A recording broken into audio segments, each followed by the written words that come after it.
Class में हमने क्या देखा, लास्ट क्लास में हमने देखा था कि ऑडिटर ऑडिट करने के लिए अपॉइंट होता है, ऑडिट करता है और अपनी रिपोर्ट सबमिट करता है किसे, शेयर होल्डर्स को या जिस अथॉरिटी ने उसे अपॉइंट किया होता है उसको, राइट। ओके, अब बात आ रही है सेक्शन 147, ये बात कर रहा है पनिशमेंट की। तीन सेक्शन हमारे और हैं, एक सेक्शन 147 है, एक 447 है और एक 448। तो सबसे पहले बात कर लेते हैं 147, ये क्या कह रहा है। ये कह रहा है कि अगर अभी तक हमने जितने प्रोविजन पढ़े उनमें से किसी प्रोविजन का वायलेशन कर दिया किसने, कंपनी ने, तो फिर कंपनी को पेनल्टी देनी पड़ेगी, तो फिर कंपनी को पेनल्टी देनी पड़ेगी। और साथ ही साथ उस टाइम पे कंपनी का जो इंचार्ज था उसे भी पेनल्टी भरनी पड़ेगी। आप कहोगे सर किस तरीके का वायलेशन, वायलेशन इस तरीके का, जैसे हमने कहा कि कितने दिन में ऑडिटर अपॉइंट करना है, ठीक है, इनकॉर्पोरेशन के 30 दिन में बोर्ड ऑफ डायरेक्टर को करना है।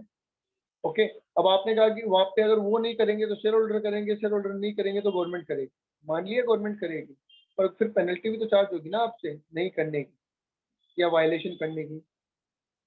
दूसरी बात, आपको बोला गया कि जब आप ऑडिटर को अपॉइंट करेंगे तो with in 15 days, with in 15 days आप क्या करेंगे, विद इन 15 डेज आप आरओसी को इन्फॉर्म करेंगे, राइट।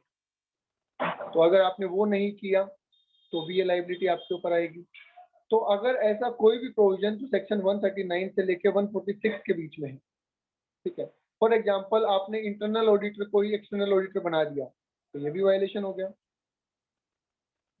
तो इन दैट केस कंपनी को 25,000 रुपए से लेके 5 लाख रुपए तक की पेनल्टी भरनी पड़ सकती है। मतलब मिनिमम 25,000 तो लगेंगे ही, मैक्सिमम 5 लाख तक भी हो सकते हैं। बोलिए ओके।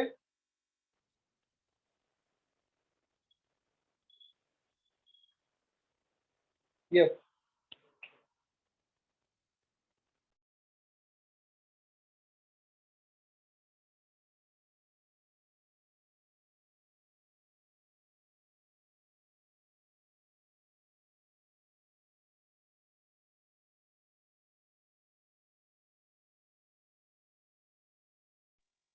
ओके, फिर आगे आ जाते हैं। बात हम किसकी कर रहे हैं, ऑफिसर की, जो उस टाइम पे इंचार्ज था। उसने अगर कोई डिफॉल्ट किया तो 10,000 से 1 लाख तक की पेनल्टी और 1 साल की जेल या फिर दोनों उसको लगेंगे। बोलिए क्लियर है ये पॉइंट।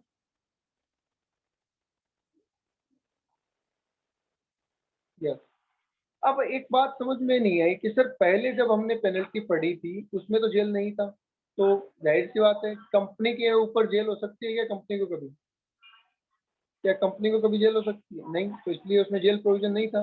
पर जब ऑफिसर की बात आई तो उसको तो जेल हो सकती है, तो इसलिए बोला गया ऑफिसर के लिए 10,000 से 1 लाख या 1 साल की जेल या दोनों, राइट। ठीक है, अब आइए आगे कि अगर ऑडिटर, तो कंपनी की बात तो हो गई, अब ऑडिटर की बात कर लेते हैं। ऑडिटर ने डिफॉल्ट किया, डिफॉल्ट क्या किया, डिसक्वालीफाइड होने के बावजूद सर्टिफिकेट बना के दे दिया कि मैं क्वालिफाइड हूँ, सीलिंग लिमिट से ज्यादा ऑडिट ले ली, इस तरीके का कोई वायलेशन हो सकता है ऑडिटर ने कर दिया हो, तो ऑडिटर के ऊपर 25,000 से 5 लाख तक की पेनल्टी है, जो कि सेम उतनी है जितनी कंपनी के ऊपर होती है, राइट। ओके, बोलो यहाँ तक बात समझ में आ गई। ठीक है, अब बात आई कि सर ऑडिटर ने गलती कर दी, डिफॉल्ट कर दिया, तब तो आपने पेनल्टी 25,000 से 5 लाख कर ली। पर अगर ऑडिटर ने जानबूझ के, अगर ऑडिटर ने जानबूझ की गलती की है तो भाई, अगर एक तो होता है अनजाने में गलती हो जाना और एक होता है जानबूझ के गलती करना, तो फिर, तो अगर आपने जानबूझ के गलती की और ये प्रूव हो जाता है तो फिर आपके ऊपर जो पेनल्टी है वो 1 लाख से लेके 25 लाख हो जाएगी एज एन ऑडिटर।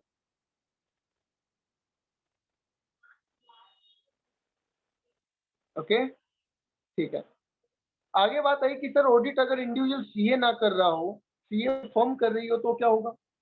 तो अगर ऑडिट इंडिविजुअल सीए नहीं कर रहा, सीए फर्म कर रही है, तो फिर फर्म के ऊपर पेनल्टी लगेगी, जिसके लिए ऑडिटर और जो पार्टनर है उसके, वो इंडिविजुअली और सेवरली रिस्पॉन्सिबल होंगे। ठीक है, मतलब सबसे रिकवरी की जाएगी और पर्सनली रिकवरी भी की जा सकती है। अब आ जाइए आगे, और ये मोस्ट इंपोर्टेंट पॉइंट है, इसको मोस्ट इंपोर्टेंट लगा लेना, नेक्स्ट जो मैं पढ़ाने जा रहा हूँ। Power of central government to direct special audit.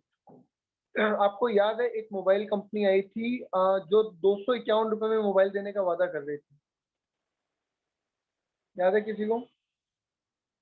एक बार एक कंपनी आई थी जो 251 रुपीज में मोबाइल देने के लिए रजिस्ट्रेशन कर रही थी। यस नवीन, बिल्कुल करेक्ट, फ्रीडम 251, कंपनी का नाम था रिंग बेल, राइट। अब ऐसी कंपनी जो इस तरीके से ऑपरेट हो रही है कि वो उस इंडस्ट्री को नुकसान पहुंचा दे, भाई रेगुलेशन बने हुए हैं ना, ऐसे तो कोई भी पर्सन किसी इंडस्ट्री में घुस जाएगा और वहां पे खतरनाक कंपटीशन या एकदम गलत तरीके से बिजनेस, अनएथिकल बिजनेस करके और बाकी लोगों का बिजनेस खराब कर देगा, ठीक है। तो इसमें बोला गया कि अगर आप कोई ऐसा काम कर रहे हैं कि आपकी वजह से इंडस्ट्री को नुकसान हो रहा है और गवर्नमेंट को लगता है कि हमें आपकी जांच करनी चाहिए, तो वो आपको स्पेशल ऑडिट करवाने के लिए बोल सकती है। जैसे रिंग बेल को कहा कि भैया तुम बोल रहे हो 251 रुपए में हम आपको मोबाइल दे देंगे, तो आप बनाओगे कैसे 251 रुपए में? आपके फंडिंग सोर्स क्या है, आपके पास इंफ्रास्ट्रक्चर क्या है? तो उसके लिए उसको गवर्नमेंट डायरेक्ट कर सकती है कि आप अपनी स्पेशल ऑडिट करवाइए, ठीक है। अब स्पेशल ऑडिट करेगा कौन? करेगा तो सीए। तो बताओ सीए को अपॉइंट कौन करेगा? इस केस में सीए को अपॉइंट कौन करेगा, रिंग बेल या फिर गवर्नमेंट? जाहिर सी बात है गवर्नमेंट करेगी, क्योंकि गवर्नमेंट ऑडिट करवा रही है, ठीक है। वो सीए अपनी रिपोर्ट किसको देगा, कंपनी को या सेंट्रल गवर्नमेंट? गवर्नमेंट को, गवर्नमेंट को, क्योंकि जिसने अपॉइंट किया उसी को रिपोर्ट दी जाएगी, बिल्कुल ठीक है। अब रिपोर्ट आ गई किसके पास? गवर्नमेंट के पास। अब गवर्नमेंट उसके हिसाब से जो भी एक्शन लेना वो लेगी। जब ये ऑडिट चल रही होगी तो ऑडिटर के पावर क्या होंगे? क्या अलग से कोई पावर होंगे या जो नॉर्मल ऑडिट के दौरान होते हैं वही होंगे? जो नॉर्मल ऑडिट के दौरान होते हैं वही होंगे, जाहिर सी बात है। अब बात आती है ऑडिटर की फीस। ऑडिटर को कितना पैसा देना है ये कौन डिसाइड करेगा? गवर्नमेंट, क्योंकि गवर्नमेंट ने अपॉइंट किया है, ठीक है। पर वो पैसा देगा कौन? पैसा देगी कंपनी,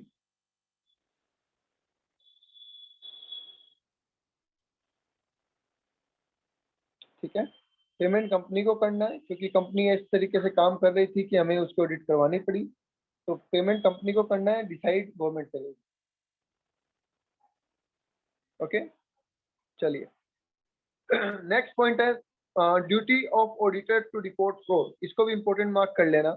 मान लीजिए आप किसी की ऑडिट कर रहे हैं, आप किसी की ऑडिट कर रहे हैं और ऑडिट करते टाइम आपके पकड़ में कोई बहुत बड़ा फ्रॉड आ जाता है, 1 करोड़ रुपए से, बेसिकली 1 करोड़ रुपए से ऊपर का फ्रॉड आपके हाथ में आ जाता है, ठीक है। तो क्या आपको वो फ्रॉड तुरंत रिपोर्ट करना होगा?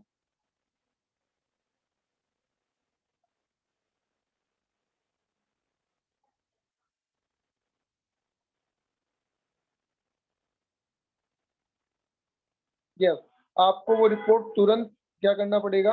रिपोर्ट करना पड़ेगा, कंपनी की बोर्ड मीटिंग, बोर्ड को भी, बोर्ड ऑफ डायरेक्टर को भी, ऑडिट कमेटी को भी, ठीक है। कितने टाइम में? तो बोला गया है इमीडिएटली, तुरंत, पर नॉट लेटर देन 2 डेज। या आपको रिपोर्ट तो तुरंत ही करना है, पर 2 दिन तक का टाइम आप ले सकते हैं, उससे लेट नहीं होना चाहिए। जैसे ही आपको पता चलता है तुरंत आप रिपोर्ट करेंगे, पर वो टाइम 2 दिन से ज्यादा का नहीं होना चाहिए, ठीक है। अब आपने board of director audit committee को रिपोर्ट कर दिया, अब आप उनके जवाब का इंतजार कर रहे हैं, ठीक है। और उनका जवाब 45 डेज के अंदर अंदर आ जाता है।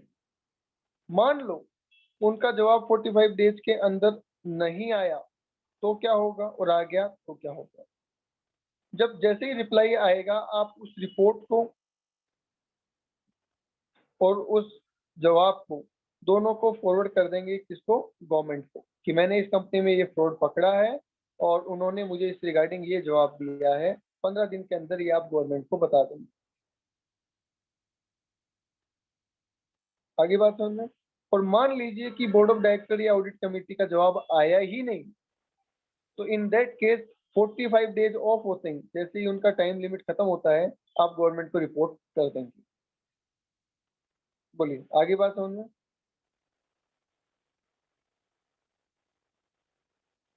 दोबारा सुन लीजिए, फ्रॉड पकड़ में आया, हमने ऑडिट कमेटी और बोर्ड को रिपोर्ट किया, 45 दिन उनके जवाब का इंतजार किया। अगर 45 दिन में जवाब आ जाता है तो जवाब को और रिपोर्ट को फॉरवर्ड कर देंगे गवर्नमेंट को, और जवाब नहीं आता है तो हम जो फ्रॉड है उसको सीधा रिपोर्ट कर देंगे गवर्नमेंट। ठीक है। जिन कंपनियों में 1 करोड़ से कम का फ्रॉड पकड़ में आता है, उस केस में आपकी ड्यूटी सिर्फ उस मैटर को ऑडिट कमेटी को और बोर्ड को रिपोर्ट करना है, गवर्नमेंट को रिपोर्ट करने की वहां पर लायबिलिटी नहीं। ओके, ठीक है। अच्छा, आपको रिपोर्ट पकड़ में तो आ गया, पर आपने बताया नहीं। आपको रिपोर्ट पकड़ में तो फ्रॉड पकड़ में तो आ गया, पर आपने बताया नहीं वो फ्रॉड, तो आपके ऊपर 1 लाख से लेके 25 लाख तक की पेनल्टी लग सकती है। ओके, ठीक है। जब आप फ्रॉड बता रहे होंगे तो आपको क्या बताना पड़ेगा? आपको 3 चीजें बतानी पड़ेगी। पहला, नेचर ऑफ फ्रॉड, मतलब फ्रॉड कैसा है। दूसरा, कितने रुपए का फ्रॉड है, आपके हिसाब से कितने रुपए का फ्रॉड है। और तीसरा, उस फ्रॉड में कौन कौन सी पार्टियां शामिल है, मतलब डायरेक्टर है, सीईओ है, कौन शामिल है, वो आपको बताना होगा। ठीक है। ये तीनों रिपोर्ट आप कर देंगे, जिसको भी रिपोर्ट करना है, या तो बोर्ड ऑफ डायरेक्टर या ऑडिट कमेटी को करना है, और गवर्नमेंट को करना है तो गवर्नमेंट को। अब बोर्ड ऑफ डायरेक्टर के पास जब ये फ्रॉड पहुंचेगा तो जाहिर सी बात है वो बोर्ड मीटिंग में इसकी बात करेंगे और इसके ऊपर अपना एक्शन लेंगे। तो बोर्ड की जब रिपोर्ट बनती है ना, बोर्ड ऑफ डायरेक्टर्स की, उस रिपोर्ट के अंदर नेचर ऑफ फ्रॉड क्या था, अमाउंट कितना था, पार्टी कितनी थी, ये तो वही 3 बातें हैं जो ऑडिटर ने बताई थी। इनको एक एक्स्ट्रा लिख देना है कि हमने उसके अगेंस्ट क्या रेमेडी ली है, हमने उसके अगेंस्ट क्या किया है। बोलिए आगे बात सुन में।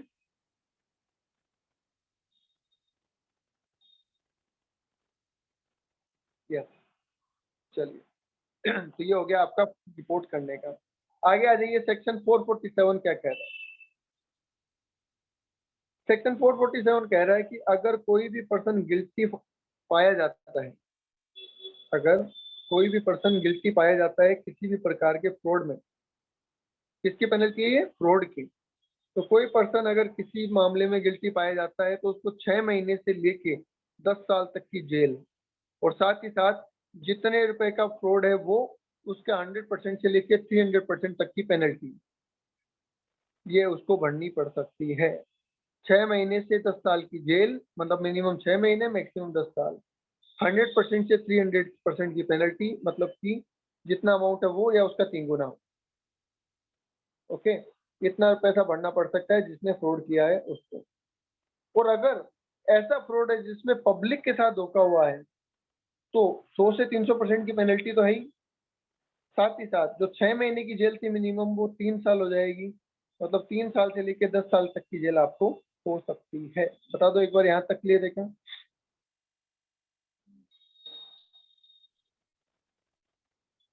Okay, last point, punishment for false declaration. कोई भी पर्सन, चाहे वो सीए हो, चाहे कंपनी हो, चाहे कोई भी हो, कोई भी पर्सन अगर जानबूझ के किसी भी डॉक्यूमेंट में, सर्टिफिकेट में या रिपोर्ट में कुछ लिखता है, कुछ झूठ लिखता है, तो क्या उसके ऊपर भी पेनल्टी लगनी चाहिए? यस। तो कहा गया कि जो ऊपर हमने 447 पढ़ा है, ये सेक्शन 448 में उन लोगों पे भी एप्लीकेबल है जिन्होंने जानबूझ के गलत स्टेटमेंट दिया है।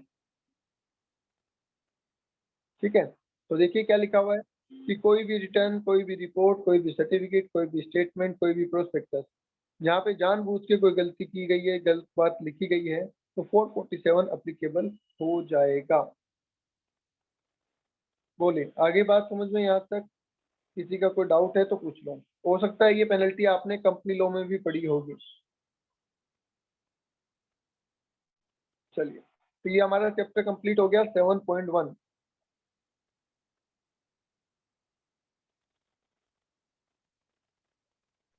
हेलो हाँ नवीन बोलो। सर, जो इसके प्रीवियस क्लास थी ना, हाँ हाँ, तो उसकी रिकॉर्डिंग भेज सकते हो क्या मुझे? उसकी रिकॉर्डिंग कब हुई थी?